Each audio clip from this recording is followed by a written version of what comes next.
are here in person and all those who are going to be joining us online or maybe another day. It doesn't matter. I thank God for them. And today we're going to be looking at something that I teach every year. Because it's that time of year. I'm not going to be teaching on Christmas. I can. Well, let me get into this. Again, it's that time of year again where things are going on and people are decorating and everything. I told y'all that one of the things that I like the least in life is working in an office. It's literally one of the things I love the least in life. But in my circumstances, I have to work in an office environment, but I get to go out and still get out into the field and do inspections and everything. But one of the reasons I don't like working in an office is because of potlucks. Potlucks, where everybody brings food and eats. And decorations and getting involved with the decorations and everything. Well, it's that time of year and they asked me to get involved with the Christmas decorations. Oh, nay. And I told them again, I told you guys I don't do Christmas. And they're like, but everybody has to get involved. I don't do Christmas. So one of the ladies came up, and I'm explaining this for a reason. I know I've already told everybody, but one of the ladies came up to me and says, so if you don't do Christmas, what do you do? I go, well, to put it simple, I'm Jewish. Just right away, their mind should have clicked Hanukkah. And I go, I do Hanukkah. Oh. Then why don't you just, put a menorah up or something in here, in your office? Click. Amen. I didn't even think about that. I just think Christmas.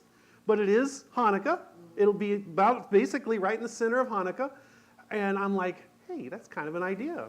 I can call it Maccabee Way, because it's a monopoly board in everybody's offices.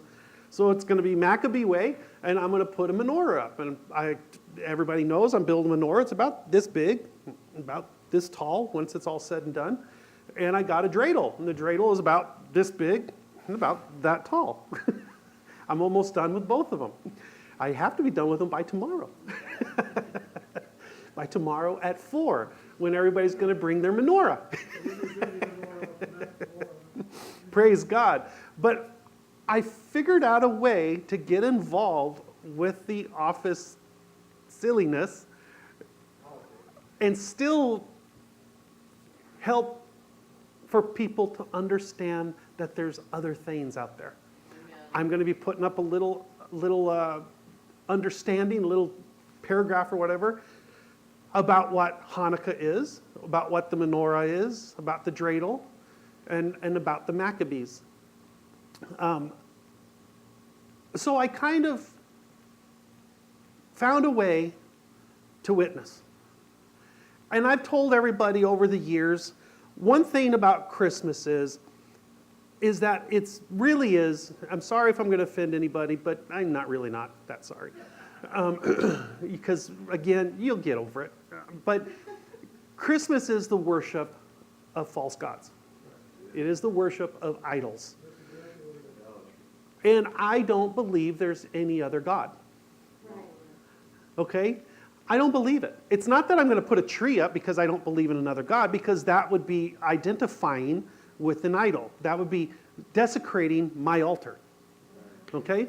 So I'm not going to do anything like that, but, and I know other people just don't like this, but I have been able to be more effective as a witness to God by participating in family dinners on Christmas.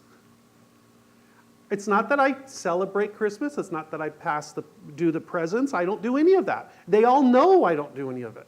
I don't want it.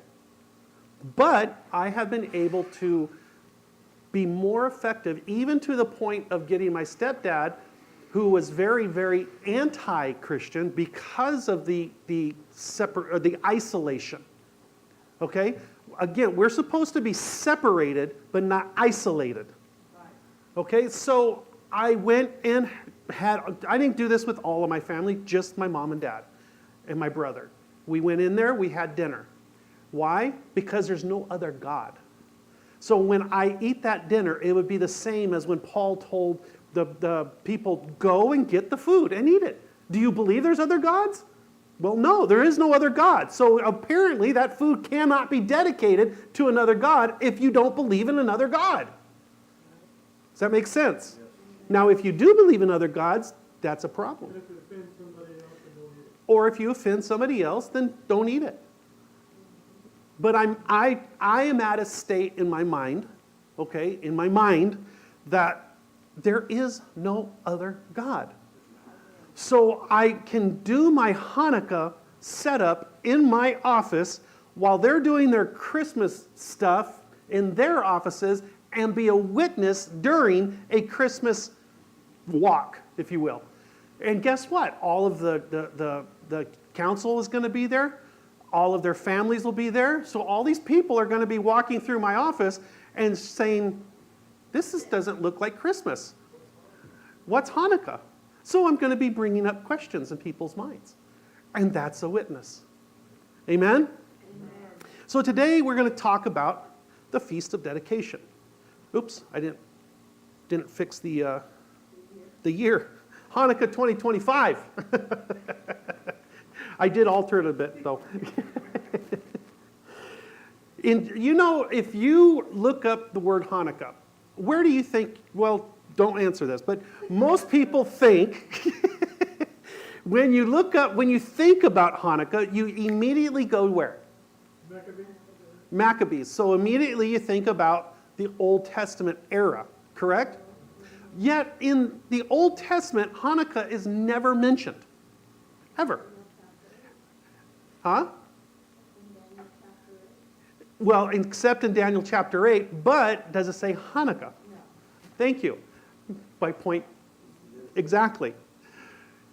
The only place that you'll find the word Hanukkah is in John chapter 10, verse 22.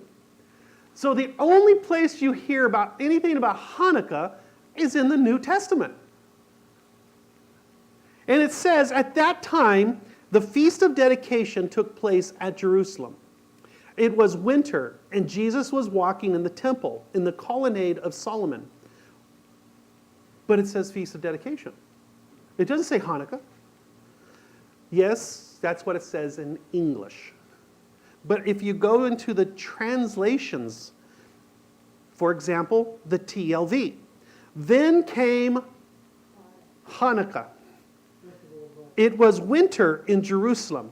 Yeshua was walking in the temple around Solomon's colonnade. Or let's go to the Amplified. The time came for the Feast of Dedication, also called Hanukkah or Feast of Lights, recalling the rededication of the what? Of the temple in 164 BC.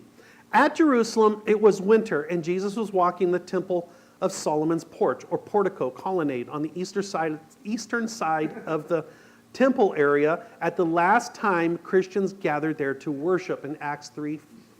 Yeah, I don't know why that came out. Shame on you, shame on you. Shame on you, tongue. Kid. But the only time that Hanukkah is mentioned is in the New Testament. Therefore, what would Jesus do? That was the big thing a few years back. What would Jesus do? Would Jesus do Hanukkah or do Christmas? Hanukkah. He was proved that he would do Hanukkah. He was in the temple during Hanukkah. So he was actually in a celebration time in the temple for Hanukkah, or the Feast of Dedication, or the Feast of Lights. And it's very interesting because of the fact that it says what it is for in the or expanded. It says what the feast is for. And it doesn't say anything about oil. Nothing. Right? So every time we hear that, oh, well, the menorah or the Hanukkah, it has eight lights with the shamash candle or the servant candle, and it's because the oil lasted 8 days. Oh, nay, nay. It had nothing to do with oil. Zero. Zilch. It was about the rededication of the temple. And that's all it was about. They did not have a Hanukkah. They had a menorah. A menorah. 7 branches. But if you want an 8-branched Hanukkah, I'm not going to say, oh, you shouldn't have that. Oh, no, it's just bringing in remembrance of what was going on. So every day you can do something that brings remembrance to that day. And helps you count the 8 days. And my wife put together a blessing for each of the candles that focuses on Yeshua. Do you have? Yes, I had something to say, and it pertains to this exactly. Every time I look at it, I think of the Maccabees, and I think of Yeshua's conception. He was probably conceived on the 1st of Hanukkah, when the light entered the world. Amen. Good. So knowing that the lights are about the rededication of the temple, I've always, when we get a new building, or we build a new building, whichever, but when we get a new building, my hope is to dedicate the building during Hanukkah. The reason there was 8 candles is because the 7 are the perfect number, okay, or God's number, and then the 8 is the day of acceptance. That's the day that's why when we go to Sukkot, we're there for 8 days. Amen? Because the 8th day we break down and we send everybody out with blessing. Because the 8 is important. So again, knowing that the dedication, the lights, everything was about the temple, what would Jesus do? So the question remains, while everyone else dives headfirst into Christmas, why should I participate in this thing called Hanukkah? I can talk, next slide, I have put together a big lesson on the difference between Christmas and Hanukkah. And I could talk about all of the uglies involved in Christmas and everything about Christmas that is horrible. As an example, this is just one. As an example, why is there an Asheroth tree on a dedicated altar? Isn't that the same as when they took, what's his name? When he desolated God's Antiochus. When Antiochus desolated God's temple by putting a pig on his altar. This is the same thing. Those are pigs on what we call a dedicated altar. If you notice, that is their communion table. It says, "This do in remembrance of me." Wow. And on top of the communion table, they put items that are dedicated to false gods. Yeah, whoops. All of that, all of those, the trees, the lights, the presents, everything about that is very Norse. It's very dark. It's very dark. It has everything to do with pagan worship. But I don't go to a church that does that. But I do it at home. You don't have an altar at home? Your home isn't dedicated to God? You're not bringing false gods into your home? And I know what I said earlier about, well, I don't believe in there's other gods, therefore I can do it. No, no, no. You are bringing a you are bringing a false god's altar into your altar. Yes, double-minded.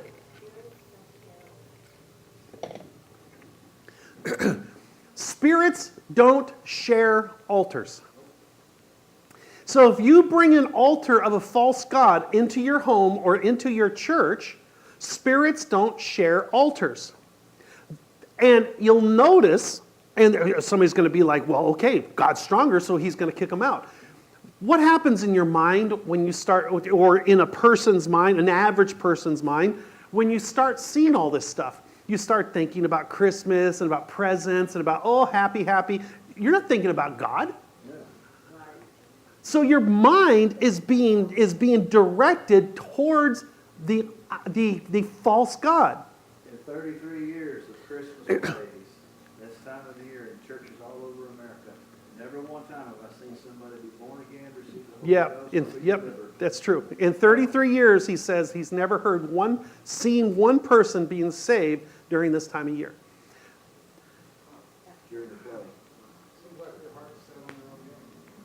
So I'm not going to go into Christmas.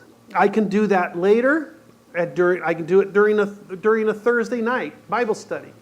But needless to say, Christmas has nothing, zero, to do with Christ. So every time I hear the phrase, put Christ back in Christmas, the first thing that comes to my mind is, when was Christ in Christmas? He was and this whole Santa thing, this is all Coca-Cola Christmas. So I go back. In order to understand Hanukkah, you have to go into an uncanonized, or canonized, I always say put the T in there, an uncanonized book called Maccabees. Kevin, I'm going to have you read, so make sure your microphone's working. Ordinarily, I wouldn't teach out of a book that is not in the Bible that's next to you, or that's in your hand.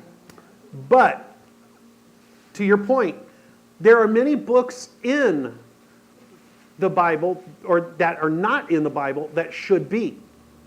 They're in the Catholic Bible. They're in the Ethiopian Bible, but they're not in the Bible that the Catholics canonized for you. Why? Why is that? Perhaps those other books have a bit of information in them that they didn't want you to see. For example, the Maccabees. And the reason for Hanukkah. There's other examples, but I'm not going to get into it. Let's dig into Hanukkah, or the Feast of Dedication. Number one, quotable quotes. The proper response, as Hanukkah teaches, is not to curse the darkness, but to light a candle. See, that's a great quote because of the fact that we are supposed to be lights in this world. So instead of cursing the world and cursing everything about the world, and instead of cursing the darkness of the world, instead of cursing what we're going through in the world, what we should do is we should bring a light into that darkness. I'm not talking about a candle. I'm talking about you. You as a mirror, you as a reflection, you as a if you will, a light bulb with God's light shining through you. Yes, a little bit of light runs off a lot of darkness. So you need to be a light in this world of darkness. That requires you to keep your candle lit. That's where it gets hard. Because in order to keep the candle lit, you have to go to the altar on a regular basis in order to get the fire for the candle. Am I right? Where did they get the fire? From the altar. What did they do with that fire? They lit the candle. They kept it lit. So we have to find an altar. We have to dedicate that altar. We have to go to that altar on a regular basis so that our light shines forth in the darkness that's out there called the world. The Hanukkah story. Hanukkah is not a story of mere gift giving like Christmas, nor it is a story that is a Christmas replacement. In all actuality, Christmas is a Hanukkah replacement because the enemy does not create, it imitates. Until a few years ago, I knew very little about Hanukkah, but as I grew in the knowledge of the scriptures, it became something I had to learn. In my research, I found that Hanukkah had many names. It started as a feast of the Maccabees, then it became the Feast of Dedication, and eventually became the Festival of Lights. However, it is truly the Feast of Dedication.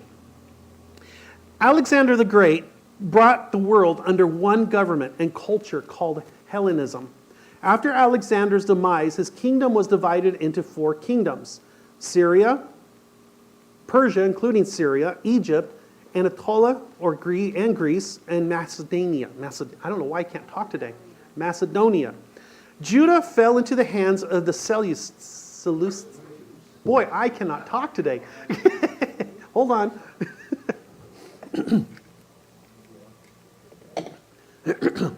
Seleucids, under the leadership of Antiochus Epiphanes. A majority of the Israelites did not even put up a fight. Can you believe that? Somebody takes over your nation and a majority of the nation doesn't even care enough to fight? Sound familiar? However, there was a remnant that did not go with the flow. Kind of reminds me of that movie, the one where, I can't think of the name of it now. Oh, well, it's not important. The kids that fought for the United States when it was taken. Huh? Red Dawn? Okay, but it kind of reminds me that they based this movie not on any new thing, but on the Maccabees. Right? Because that's kind of what the Maccabees did. There was a remnant that said, no, I will not go with the flow. I will not accept somebody conquering our nation and then forcing us to do something that we do not do. We are dedicated people. We are a dedicated people. Yes. And we don't do that stuff. Amen. So I will stand with the few that I have and know that I will conquer the enemy, because it only took 300 to conquer tens of thousands. In 168 BCE,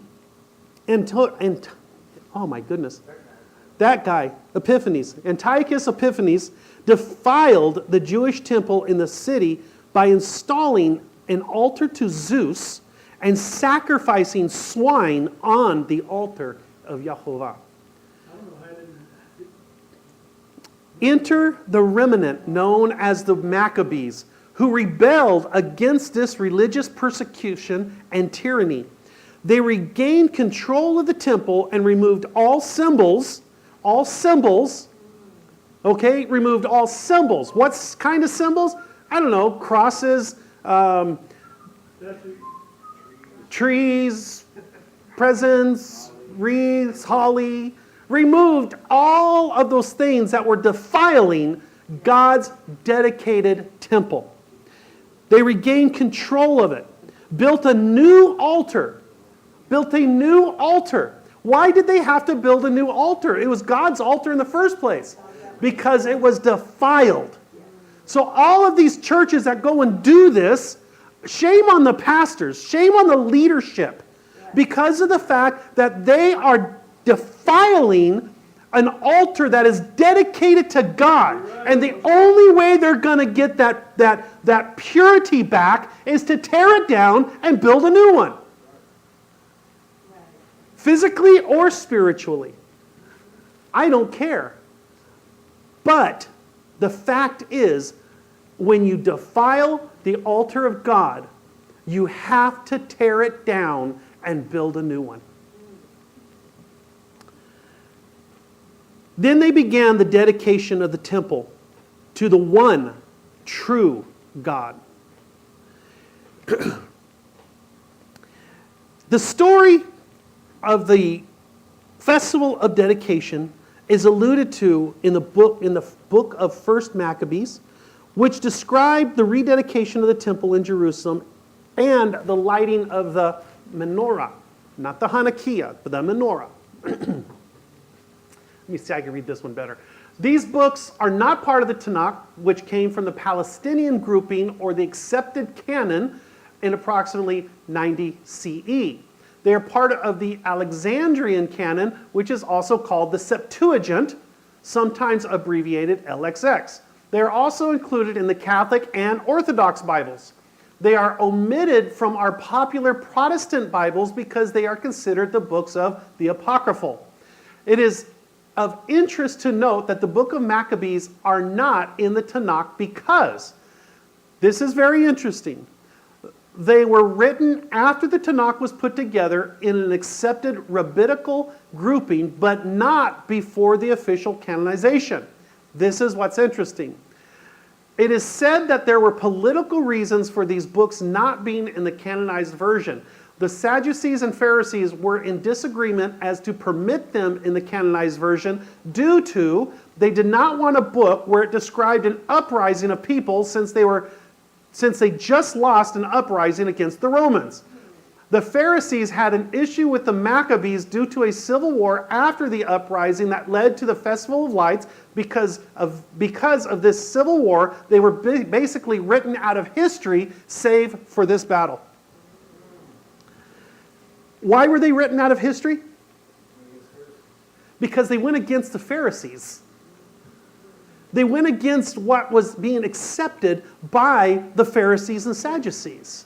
The Pharisees and Sadducees, pastors, leadership of the time, said, okay, if we can't beat them, we'll join them. Well, no. The Maccabee says, no, we don't join them ever. We beat them. So they went out and they beat them. The small handful. But because of this, you don't find their history in the Bible. You don't find their history because the Pharisees removed it. Kevin, I want you to read 1 Maccabees chapter 4, verse 36 to 47. This is the telling of Hanukkah. Then Judas and his brothers said, "See, our enemies are crushed. Let us go up to cleanse the sanctuary and dedicate it." So all the army assembled and went up to Mount Zion. There they saw the sanctuary desolate, the altar profaned, and the gates burned. Amen. The enemies are crushed by this small little army. But the enemies are crushed. We may not be many, but we're strong. If we get ahead, if we get it in our head, that we are winners, that we are conquerors, nothing can conquer us. Especially when we come together as a group, agreeing, where 2 or 3 agree. A 3-stranded cord is hard to break. Let's separate them because together, if they have one mindset, they can do anything. So they conquered them, and then they went to the temple and seen it desolate. They seen it profaned.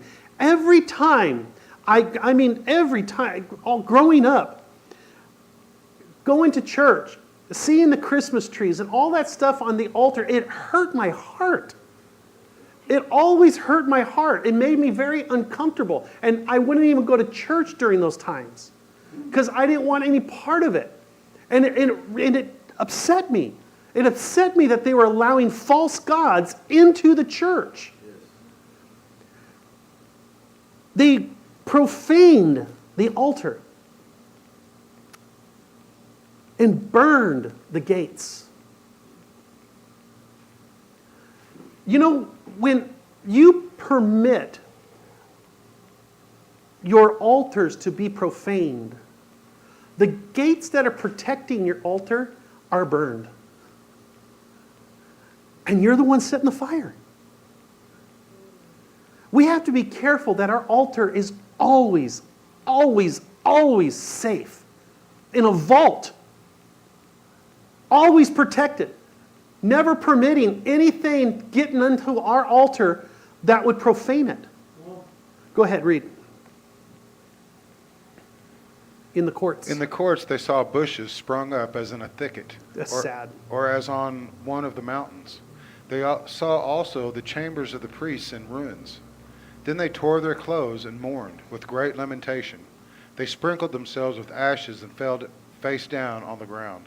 And when the signal was given with the trumpets, they cried out to heaven. Then Judas detailed men to fight against those in the citadel until he had cleansed the sanctuary. Yeah, do you see that? He had to detail men to fight in the citadel until they cleansed the sanctuary. When we go out and we start talking to people, especially in churches, because my focus is on churches. Okay? I know that there's going to be people coming in off the street, but we are really focused on churches because there are people in churches who are wanting more of God, and they can't get it. Because the churches keep talking about the same old three things, and they're hungry for God. I've got a question here. So this just struck me. Okay. Who are they fighting? Exactly. Our enemies are crushed. So let's go cleanse it. So who are they fighting the citadel? The Pharisees? That's exactly my point. They have to fight the people that were in the citadel, the people inside the church.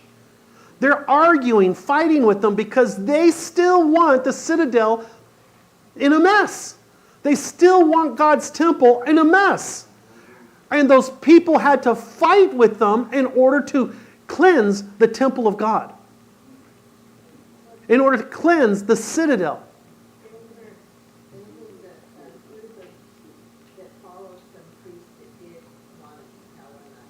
Yes, because, thank you, there was a group of priests that did want to be Hellenized.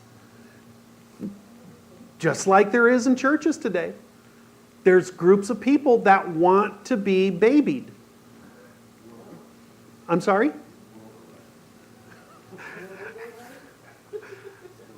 We're not one of them.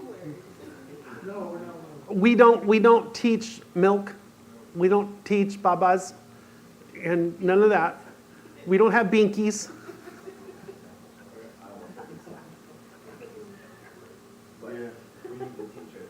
Yes. And when we do have, they go and talk. Amen. That's right. Yeah. We do. We teach our children. We teach our children. My grandson, he comes over for Hanukkah. He loves Hanukkah. I mean, he comes over and he gets to play with the dreidels. He gets his presents because that's what Hanukkah is.